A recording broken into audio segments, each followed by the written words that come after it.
আচ্ছা, অজান্তে তোমরা কেউ ঠকে যাচ্ছ না তো? তাহলে এই ভিডিওটা একবার দেখো।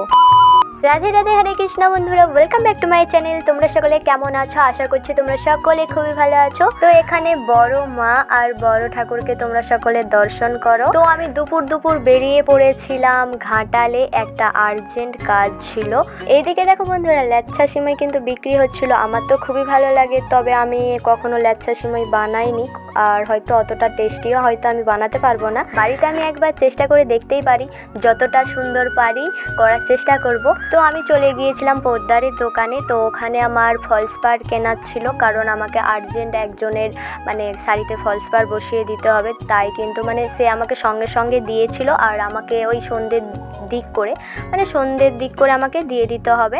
তো সেই কারণে আমি তাড়াহুড়োই করে গিয়েছিলাম। এই যে আমার সুখ দুঃখের সাথী, একে নিয়েই আমি সবসময় ঘাটাল এসে থাকি। আর এত তাড়াহুড়োর মধ্যে না আর কিছু কিনে খেলাম না, তাই শুধু জল নিয়ে গিয়েছিলাম, জলই খেয়েছিলাম।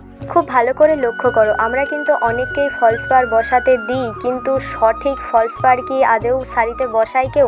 পিওর যেটাকে বলছে, অনেক ধরনের কিন্তু ফলস পাড় থাকে।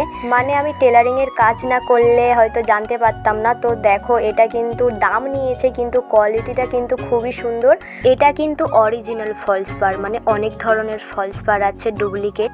আর ওখানে স্ট্যাম্প মারাও ছিল, আর অরিজিনাল লেখা ছিল। তোমরা দেখো শাড়ির পাড়টা আর এই পাড়টা দেখো। তো তোমরা শুধু এইটুকু দেখে নেবে যে সে অরিজিনাল ফলস পাড়টা বসাচ্ছে কিনা। আমাদের সবারই শখের শাড়ি, তো পয়সা যখন দিচ্ছি তাহলে ডুপ্লিকেট কেন লাগাবে? তো বন্ধুরা, ভিডিওটা আজকে এখানে শেষ করছি। টাটা।